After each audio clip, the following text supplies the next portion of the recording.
मत, मन के बनाए हुए मत। क्या है ये मत? किसी भी व्यक्ति, वस्तु या विचार के अस्तित्व को सत्य, सही या गलत प्रतीत होता है।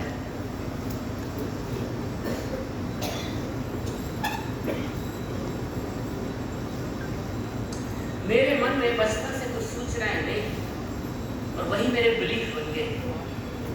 ये हमारी कुलदेवी और उसको लेकर मेरे बिलीफ बन गई हमारी कुलदेवी, जबकि एक पत्थर सा रखा है। अब वो है कि नहीं, मैं उसके अस्तित्व पर नहीं जा रहा। कुल देवता कुल देवी होते हैं कि नहीं, मैं उसकी उस पर नहीं जा रहा। पर मेरे मन ने मान लिया तो है। मत ऐसे बनते, ये गणपति, गणपति बप्पा ओम गम गणपतये प्रथम पूज्य गणेश। ये बचपन से सुन सुन के गणपति के लेकर शुभ कार्य करना है तो सबसे पहले किसको स्मरण करना है? ये मन में विचार और धारणा की परसेप्शन मत बन गया। लेकिन इंग्लैंड में भी तो शुभ कार्य होते हैं, देखिए नहीं, वो किसको याद करते हैं? वो तो गणपति को याद नहीं करते, क्योंकि गणपति की कोई इंफॉर्मेशन बचपन से वहां में गई नहीं। ईरान, इराक, पाकिस्तान में वहां भी गणपति नाम का कुछ नहीं, विष्णु नाम का कुछ नहीं, बजरंगबली है ही नहीं, अली जरूर। क्या मेरी बात समझ में आ रहा है आपको? ये हमारे मन के द्वारा कुछ सूचनाएं चली जाती हैं, वो सही है या गलत, मैं उसकी गहराइयों में नहीं जा रहा हूँ। कोई चीज सही नहीं है, कोई चीज गलत नहीं है, वो बस है। हेलो, समझ में आया? वो क्या है? आज के बाद किसी चीज को गलत मत मानिए, वो मत है। किसी के मत को आप ऐसे ही गलत मत बोलिए। अल्लाह को मानता है, उसका मत। किसी को लगता है मुझे निराकार को पूजना है मस्जिद में जाकर, तो उसका मत, वो सही है।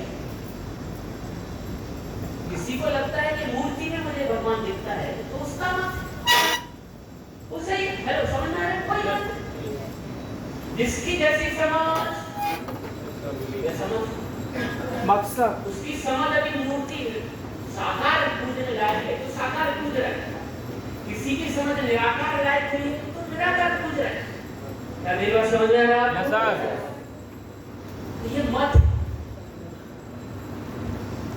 कैसे बनते हैं? बचपन से जो भी हम सुनते हैं, देखते हैं, पढ़ते हैं और अनुभव करते हैं, उनमें से कुछ को सही मान लेते हैं और वही हमारे बिलीफ। ऐसा हो रहा है कि नहीं? बोलो। छठ मैया 6 दिन 5 दिन 4 दिन पूरा देश से सब आते हैं, लेकिन पंजाब में तो नहीं है कोई छठ, क्योंकि वहां पर छठ नाम की कोई बुद्ध है नहीं। जिस मुंबई में से हम लोग आते छठ नहीं मनाए जाते, मनाते तो बिहार के लोग मनाते या फिर यूपी के लोग। ये मत है, और वो सही है या गलत है वो सही है, क्योंकि यहाँ पर इस तरह का कुछ सूर्य को लेकर ऐसा कोई विचार किसी महापुरुष ने दिया होगा। सूर्य हमारे जीवन के सोर्स है।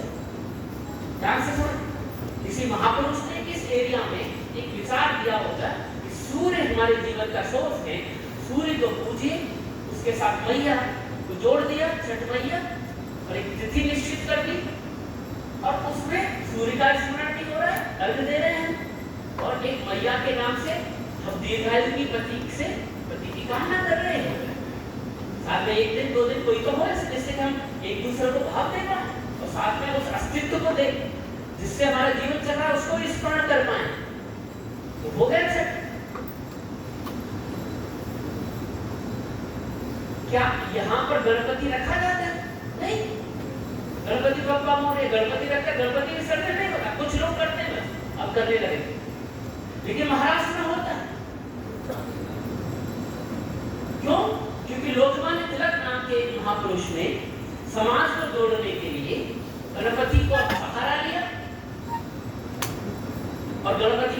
स्थापना की, जिससे कि आजादी के समय और धार्मिक आयोजनों के माध्यम से उन्होंने आजादी की जागरूकता फैलाई, समाज को जागरूक रखा। 7 दिन कम से कम भगवान का नाम ले ले गणपति के माने, 7 दिन कम से कम 5 दिन 7 दिन सब लोग एकत्रित आ जाएं, तो एकत्रित नहीं आते।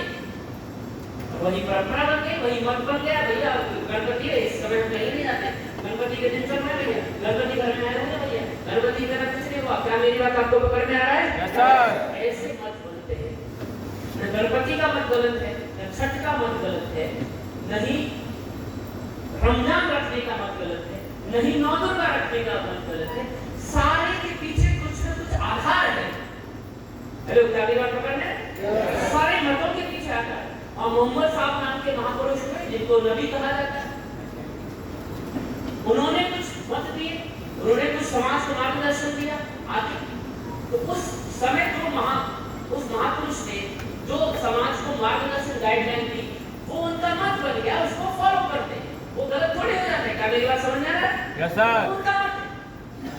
समस्या वहां होती है जब हम अपने मत को सही मानते हैं और दूसरे के मत को गलत मानते हैं, वहां पर लड़ाई होती है।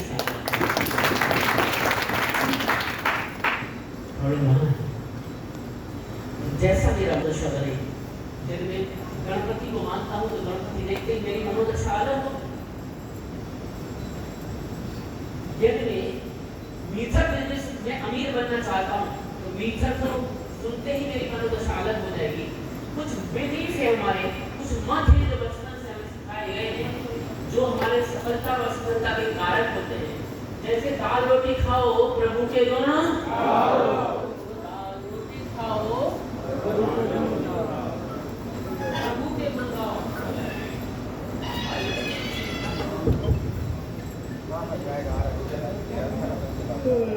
दाल रोटी खाओ,